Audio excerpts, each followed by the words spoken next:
오늘 그 본문은 그 부자 청년의 이야기이죠. 이 부자 청년을 보면은 일단 알 수 있는 사실이 일단 부자라는 사실은 알 수 있겠죠, 그렇죠? 성경이 부자라고 하면은요, 성경은 과장을 잘 안 하기 때문에 이건 진짜 부자라는 거 이렇게 보시면 되겠고요. 그리고 또 하나 우리가 볼 수 있는 사실은 뭐냐면은 이 청년은 어려서부터 하나님 말씀을 엄청 잘 지킨 것 같아요. 그러니까 예수님이 십계명을 딱 대고 너 이거 잘 지켜야 된다 그랬더니 뭐라고 대답을 합니까? 더 잘 지켰어요 이러잖아요, 그렇죠? 예수님 물어보실 때 그렇게 너 하나님 말씀 잘 지켰냐 그러면 천국에서 저 잘 지켰어요 대답할 만한 분이 여기 몇 분이나 계실까요?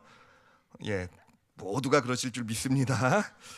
어찌됐든 그만큼 부유하고 또 율법도 잘 지킨 청년이었는데 이 청년이 예수님 앞에 나와서 물어본 거예요. 무엇을 해야 내가 영생을 얻을 수 있겠습니까? 라고 물어본 겁니다. 왜 이런 질문을 했을까? 왜 예수님께 이런 질문을 했을까를 한번 생각을 해보세요. 사실 예수님이란 분은요, 그 당시 예수님의 모습을 보면 뭐 절대 부자는 아니죠, 그렇죠? 또 제자 12명과 함께 뭐 떠돌아다니는 어떤 그런 어떤 모임, 뭐 어떤 그런 존재였죠. 그러니까 굉장히 가난한 그런 모습이었을 거고요. 그런데 부자고 하나님의 말씀도 잘 지킨 이 사람이 왜 예수님에게 나와서 왜 영생을 물어봤을까? 왜 어떻게 해야 영생을 얻을 수 있습니까? 라는 질문을 했을까? 우리가 여기서 뭐 볼 수 있는 사실이 있죠. 뭐냐면은 예수님에게는 바로 그 청년이 가지고 있지 못했던, 자신이 그렇게 부유하고 또 율법도 잘 지켰지만 가지고 있지 못했던 뭔가 그 안에 생명의 충만함이 느껴진 거 아니겠습니까? 그러니까 저런 존재면은 예수님 같이 어떤 가난하고 율법도 못 지킨 존재면은 뭔가 다 죽어가고 불행하고 막 이래야 될 것 같은데 그 안에서 막 생명이 솟아나오고 있고 막 그 안에서 자신은 누리지 못하고 있는 어떤 행복, 이러한 것들이 막 넘쳐나는 것을 볼 수 있었기 때문에, 그러기 때문에 예수님 앞에 나와서 어떻게 하면은 당신처럼 그렇게 생명이 충만한 삶을 살 수 있습니까? 어떻게 하면 당신처럼 그렇게 이 땅에서 행복하게 삶을 살아갈 수 있겠습니까? 라는 그런 질문을 던진 거 아니겠습니까? 자, 그런데 이 질문에 대해서 예수님이 답변을 하게 되는데, 이 답변이 사실은 이 청년뿐만 아니라 우리 모두를 좌절케 하는 답변이 됩니다. 어떻게 생명이 충만할 수 있고 어떻게 행복한 삶을 살 수 있는가? 마가복음 10장 21절 제가 다시 읽어드릴게요. 예수께서 그를 보시고 사랑하사 기특했던 거예요, 그렇죠? 그냥 부유하고 뭐 율법 잘 지킨 걸로 만족하지 않고 어떤 그런 갈급함이 있었던 것을 기특히 여기셨죠. 사랑하사 이르시되 내게 아직도 한 가지 부족한 것이 있으니 가서 내게 있는 것을 어떻게 하라고요? 다 팔아서 뭐 하라고 얘기하고 있습니까? 가난한 자들에게 주라. 그리고 나서 나를 따르라 라고 얘기를 하시는 것을 보게 돼요. 자, 어떻습니까? 이 이야기, 그러니까 이 예수님의 가르침을 보면 사실은 요 다음에 예수님이 더 심각한 말씀도 하시죠. 바로 그 다음 몇 절 후에 보면은 그 마가복음 10장 25절에 이렇게도 얘기하세요. 낙타가 바늘기로 나가는 것이 부자가 하나님 나라에 들어가는 것보다 쉬우니라 하니라. 뭐 나는 부자가 아니니까라고 위안하실지 모르겠지만 어찌됐든 오늘 예수님 말씀에 따르면, 이 예수님의 말씀에 따르면은요, 여러분 정말 참된 막 생명이 막 삶에서 넘치고 예수님이 누리셨던 것 같은 그런 어떤 행복들, 어떤 충만함들을 누리시길 원하신다고 한다면은요, 여러분 다 파셔야 될 줄 믿습니다. 그렇잖아요. 예수님이 가르침이 그렇잖아요. 다 팔아야 된다 그러잖아요. 네가 가지고 있는 거 다 팔고 가난한 자들에게 다 나눠주고 나를 쫓으라 라고 말씀하고 계시지 않습니까? 그래요. 하여튼 이 예수님의 대답이요, 이 청년을 한숨 짓게 만들었죠, 그렇죠? 그래서 난 아닌가벼 그리고 예수님을 떠나가게 되고요. 이 청년만 한숨을 지면 좋겠는데 솔직히 우리도 한숨을 같이 짓게 되죠, 그렇죠? 제가 한숨 소리, 마음의 한숨 소리가 들리는 것 같아요, 벌써요. 그렇죠? 우리도 아닌가벼. 나도 저렇게는 하기가 힘들 것 같은데 뭐 이런 생각들, 그렇죠? 사실 저도 그래요. 저도 마찬가지 아니겠습니까? 이 예수님의 어떤 뭐 행복의 조건을 보면은 마치 무소유여야, 다 팔아버리고 무소유여야 행복할 것이란 이런 답을 주시는 것 같아요, 그렇죠? 제가 예전에 우리 올리브교회 한번 그 무소유의 삶을 실천하시는 목사님이 오셔서 이렇게 그 말씀을 전해주시고 간증을 들은 적이 있는데, 그분의 삶의 얘기를 들으면서 참 부럽더라고요. 부럽고 반 존경스럽기도 하고 하는데, 솔직한 심정은 뭐였는지 아십니까? 좀 존경스럽고 막 대단해 보이고 뭐 감동도 되고 그렇긴 했지만 솔직히요, 저는 그렇게 못 삽니다. 예, 저더러 그런 무리한 요구 저한테 하시지 마시기 바랍니다. 근데 여러분 그게 여러분에게도 좋을 수도 있어요. 왜냐하면은 제가 그렇게 못 살기 때문에 여러분들한테도 그렇게 살아라 제가 얘기를 잘 못하잖아요, 그렇죠?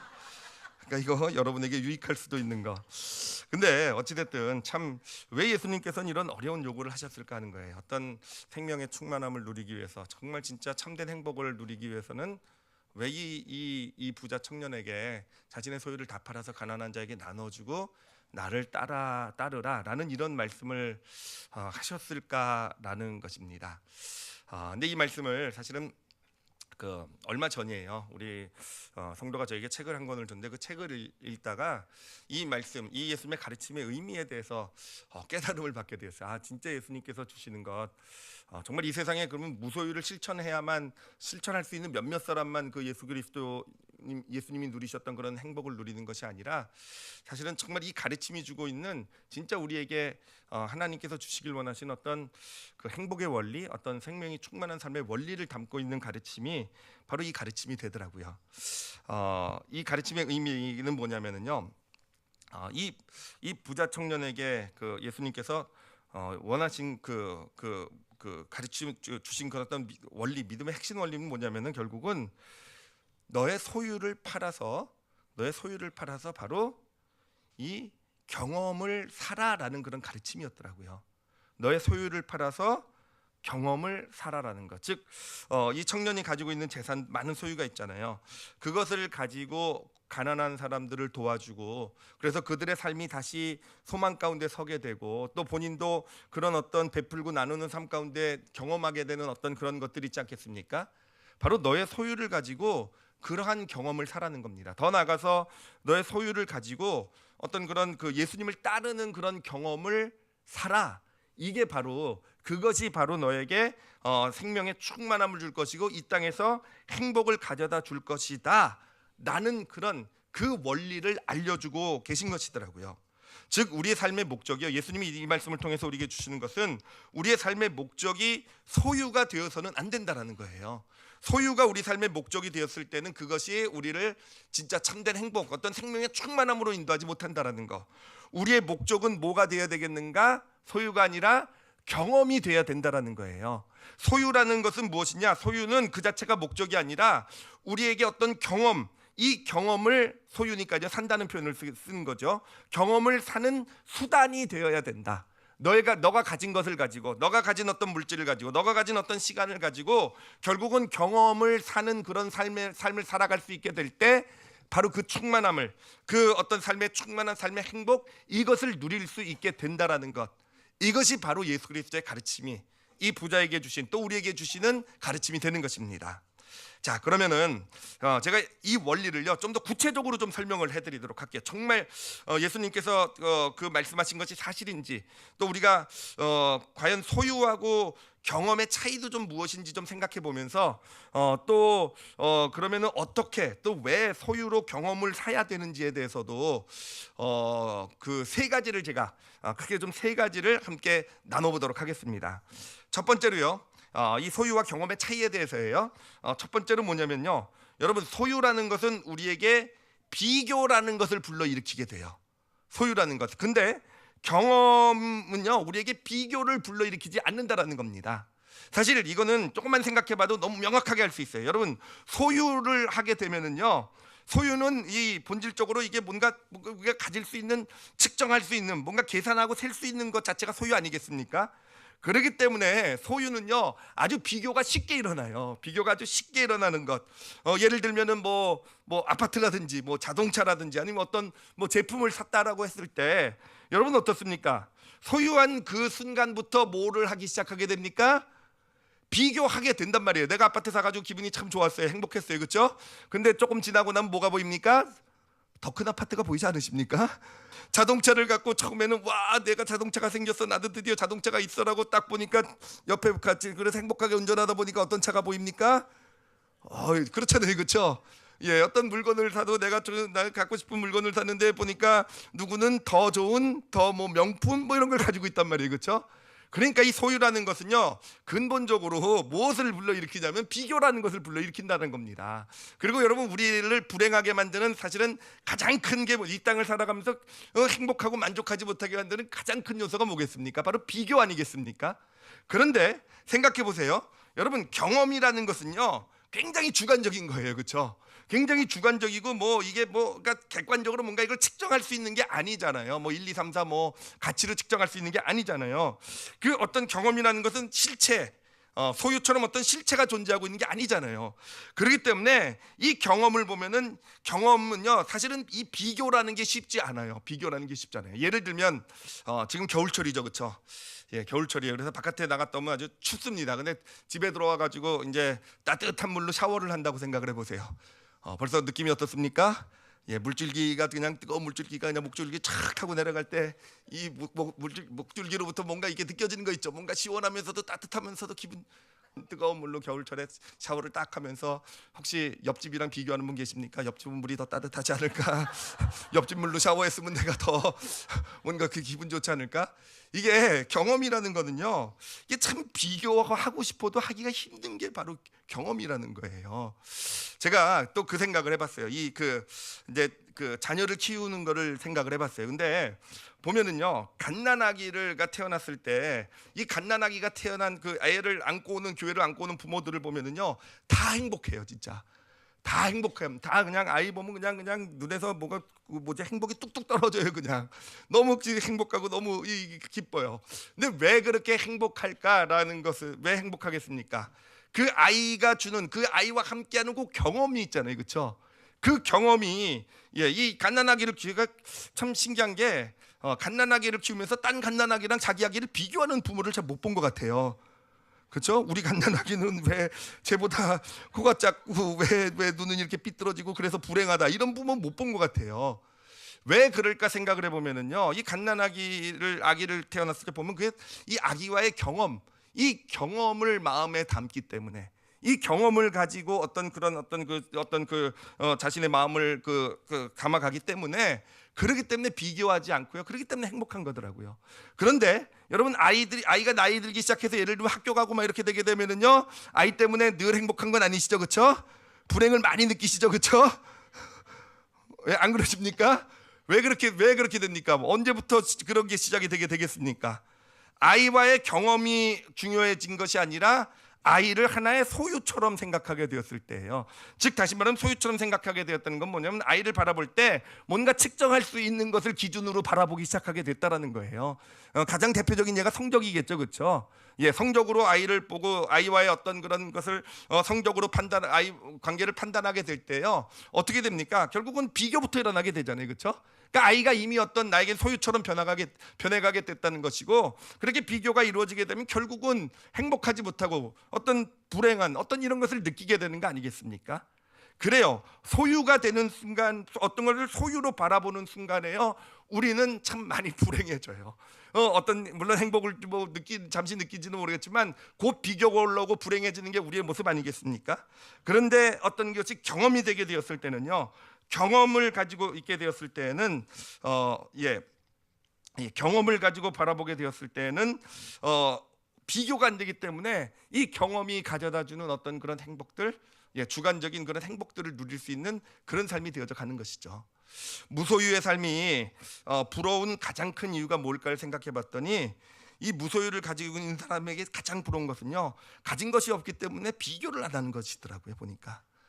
가진 것이 없기 때문에 비교를 안 할 수 있는 것, 이게 참 부러움의 제목인데, 우리가 우리 삶의 어떤 그런 삶을 살아가는 가치를 소유에 두지 않고 경험의 가치를 둔다고 한다면은, 경험이 내 삶의 중요한 가치가 된다고 한다면, 어떤 소유를 가지고, 오히려 그 소유를 가지고 어떤 경험을 산다라는 표현 썼죠. 경험을 살 수 있는 그런 삶을 살아갈 수 있다고 한다면, 우리 삶의 비교는 사라지게 될 거예요.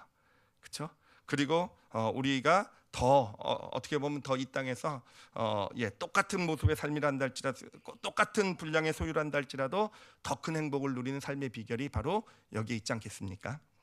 자, 그런가 하면 이 소유와 이 구별되는 경험이 주는 아주 정말 큰 차이가 있어요. 이 경험이 정말 이 중요한 이게 축복인 이유가 있더라고요. 뭐냐면은요, 여러분 경험은요 우리 삶에 이렇게 쌓여가잖아요. 어떤 경험들이 쌓여가게 되면은 그것이 우리의 정체성, 내가 누구인지에 대한 정체성을 형성을 하게 도와주더라고요. 경험이라는 거. 한번 생각해 보십시오. 소유는요, 어떤 사람의 어떤 소유를 우리가 이렇게 보면은 그 사람이 어떤 집에 살고 어떤 차를 가지고 있고 무엇을 수집하고 있고 이런 그 사람이 소유하는 것을 보면서 우리는 물론 그 사람의 취미라든지 그 사람의 어떤 성향은 파악할 수 있을지 몰라요. 그렇지만 그것을 가지고 그 사람의 내면 깊이를 보고 그 사람의 어떤 뭐 인격이라든지 그 사람의 어떤 정체성, 무엇을 위해 살아가고 있고 그 사람의 가치가 이런 거를 볼 수는 없는 거 아니겠습니까? 그러나 여러분 그래요. 어떤 사람의 경험을 우리가 볼 수 좀 더 깊이 바라볼 수 있다고 한다면 그가 어린 시절부터 했던 경험들, 또 그가 소중하게 생각했던 그런 경험들, 어떤 그런 그를 아프고 힘들게 했던 그런 경험들, 이런 경험들을 잘 우리가 사실 볼 수 있다고만 한다면, 깊이 볼 수 있다고만 한다면 우리는 그 사람의 그 어떤 사람인지 그 사람의 참된 정체성을 알 수 있게 되지 않겠습니까? 자, 그럼 이걸 뒤집어서 말하면 어떤 의미가 되냐면은, 그래 우리가 어떤 경험이라는 것을 선택을 해갈 수 있잖아요, 그렇죠? 우리가 정말 가치 있고 정말 의미 있는 어떤 경험 같은 것을 우리가 선택해서 그 삶, 그 경험을 내 삶 가운데 쌓아가게 되면 그것이 우리를 무엇을 만들어 주겠습니까? 우리의 정체성을 형성시켜 주게 된다라는 거예요. 그러니까 내가 내 스스로 어떤 나의 어떤 정체성, 가치 있는 정말 내가 되길 원하는 그런 정체성, 그런 사람이 되기를 원한다고 한다면은 무엇을 쌓아가면 되는 거겠습니까? 그거에 맞는 경험들을 쌓아가게 되면은 어느 순간엔가 내가 그런 그에 맞는 정체성을 갖는 존재가 된다라는 거예요. 예를 들면 우리 아프리카에 나가 계신 선교사님 계시죠, 그렇죠? 이 선교사님 지금 나가셔서 정말 교회도 건축도 하고 정말 큰 정말 하나님께서 쓰임 받는 정말 우리가 부럽고 복된 삶을 살아가잖아요, 그렇죠? 살아가고 계시잖아요. 그런데 그분이 어느 날 갑자기 모든 걸 다 때려치고 내어 던져버리고 선교사가 되신 거겠습니까? 예, 우리는 그 선교사님 보면 부럽지만 자신이 없잖아요. 우리는 그렇게 살 자신이 없잖아요, 그렇죠? 예, 하나님 어차피 그렇게도 안 부르시니까 걱정하지 마시기 바랍니다. 그렇게 부르시는 게 아니에요. 어떻게 이분이 선교사가 되기까지 사실은 그분이 삶을 살아오면서 어떤 자신의 소유를 가지고 자신의 어떤 가진 시간이라든지 물질을 가지고 그래요. 조금씩 누군가를 위한 삶을 어떤 그런 경험을 쌓아간 것 아니겠습니까? 헌신하고 봉사하는 삶을 그런 경험을 쌓아가게 된 것이고 또 때로는 단기 선교로 아프리카를 다녀오시기도 하고 선교지에 가기도 하고 그러면서 정말 하나님의 어떤 마음을 품는 그런 경험을 쌓아가게 되고 결국 그런 경험들이 모여서 이분을 선교사라는 정체성으로 그 정체성을 가진 하나님의 삶으로 세워간 거 아니겠습니까? 그래 우리가 정말 어떤 우리 삶 가운데 우리 꿈이 있고 소망이 있고 내가 정말 이런 사람이 되고 싶고 이런 일을 하는 존재가 되고 싶다고 한다면은 여러분 소유를 쌓아서는 그것이 될 수 있는 게 아니에요. 내가 아무리 많은 소유를 쌓고 정말 아무리 많은 것을 내가 가지고 있단다 할지라도 그것이 결코 우리의 꿈과 소망을 이루어주는 그런 재료가 되지는 못합니다. 무엇을 쌓아가야 되겠습니까? 경험을 쌓아가야 돼요. 그래요. 경험을 쌓아가야 돼요. 정말 그런 어떤 내 꿈과 소망을 위한 그거에 맞는 경험들을 조그만 경험이라도 정말 그걸 위해서 어떤 내 소유를 투자해서 그런 경험들을 이렇게 시간 물질을 투자해서 조금씩 쌓아갈 수 있게 될 때 어느 순간엔가 그에 걸맞는 정체성을 갖게 되는 거예요. 그렇다면 거기에 필요한 소유는 어떻게 하겠습니까? 전 하나님이 부어주실 거라고 믿어요. 우리가 정말 그런 존재가 되어 있다고 한다면 내가 그런 정체성을 가진 존재가 되어 있다고 한다면 하나님께서 길을 열어주시고 하나님께서 정말 마음껏 필요한 거 부어주시고 그 길로 가게 하시는 그런 하나님의 인도하심과 역사가 있지 않겠습니까? 그래요. 경험이 소중한 이유는 경험이 중요한 이유는요. 이 경험은 우리의 정체성을 만들어주기 때문에 그런 것입니다.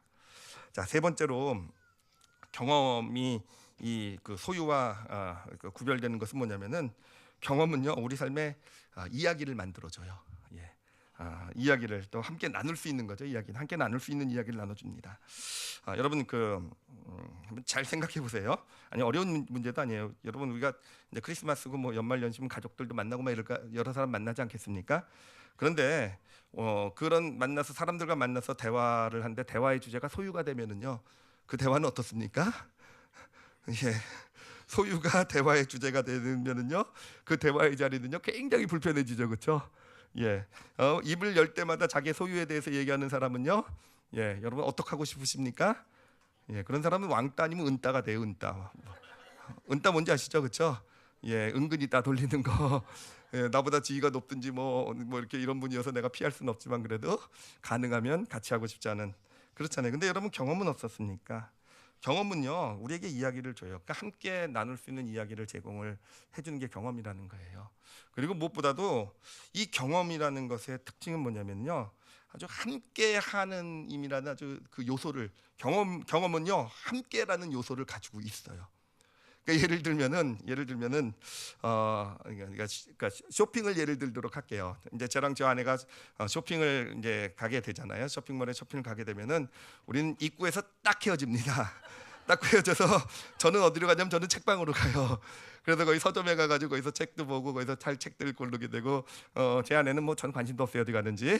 예, 관심도 없지만 어딘가를 다닌 거는 분명해, 뭔가 잔뜩 싸가지고 오니까. 그렇죠? 그리고 나서 쇼핑 끝날 때 몇 시까지 시간 정해놓고 만나요. 예, 쇼핑은 그렇게 합니다, 그렇죠? 예, 그런 분들 많이 계신 거 알고 있고 뭐 아무 문제 없죠, 그렇게 해도요, 그렇죠? 예, 좋은 타협이죠, 그렇죠?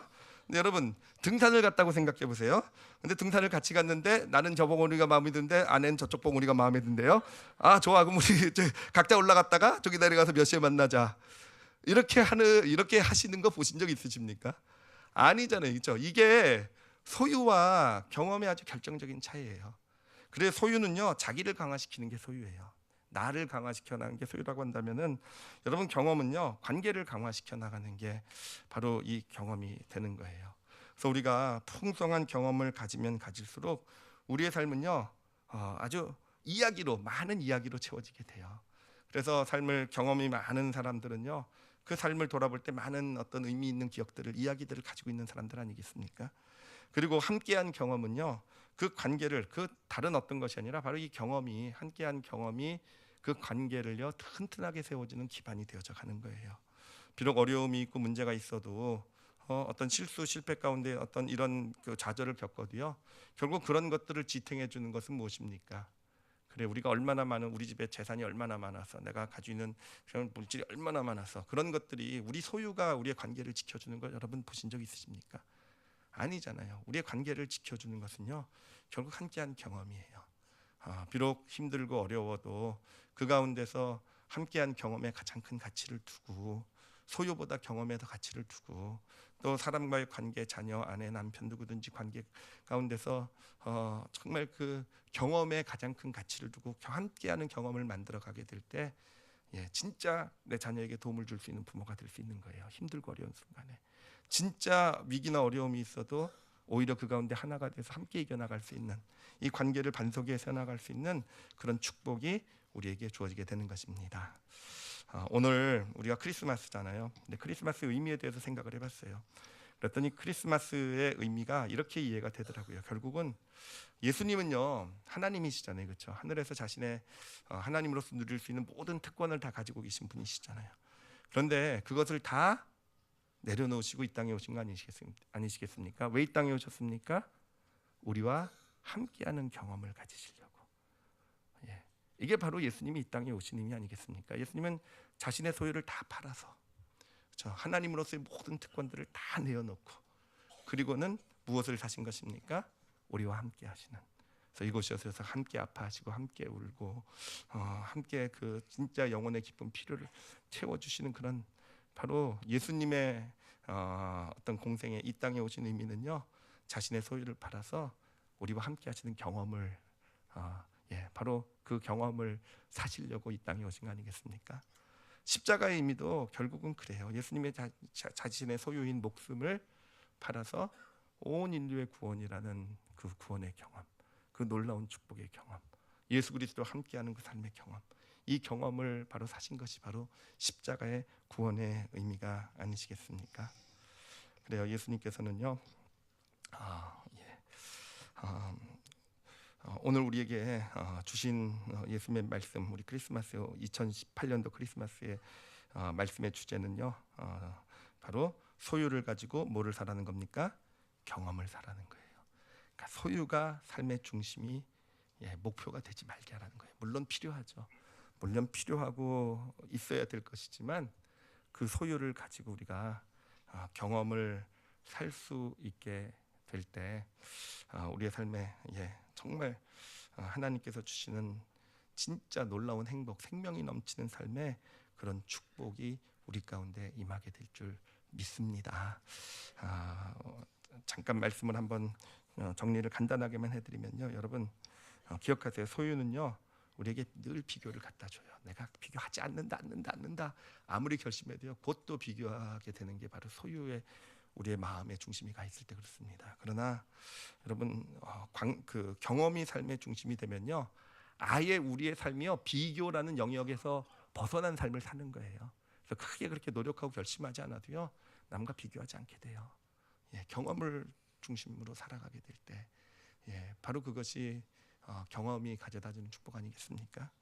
그래서 사람들이 왜 소유를 그렇게 소유에 집착하는가를 봤더니요 소유라는 것은요 자신의 정체성의 결핍을 가리려고 그러더라고요. 내가 어떤 존재고 무엇을 위해 살아야 되고 어떻게 살아야 되는지 그것을 어떻게든지 가리려고 소유를 쌓아가지고 그러니까 소유는요 우리의 정체성의 결핍을 가져다줘요. 계속 내가 누구인지 어떻게 무엇을 위해 살아야 되는지를 잃어버리게 만드는 그런 게 소유예요. 그렇지만 경험은요 그것이 쌓여서 진짜 내가 누구인지 무엇을 위해 살아야 되는지 이것을 만들어가는 그런 제목이 된다라는 거.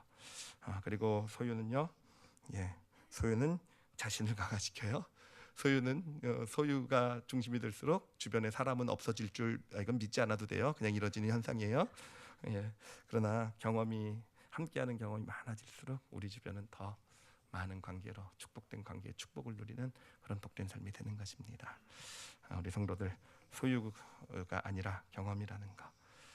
특히 크리스마스 연말연시를 맞이해서 사람들 가족들 많이 만나게 될 텐데 여러분 또 소유 가지고 맨날 얘기하지 마시기 바랍니다. 내가 이번 올해 얼마나 많은 복을 받았는 줄 알아? 그리고 복 얘기를 하면서 내가 이것도 생겼고 저것도 생겼고 아파트도 큰 걸로 이사 갔고 이건 아니죠, 그렇죠? 정말 경험을 함께 나눌 수 있었으면 좋겠어요. 근데 경험이라는 건요 좋은 것만 나누는 게 아니잖아요.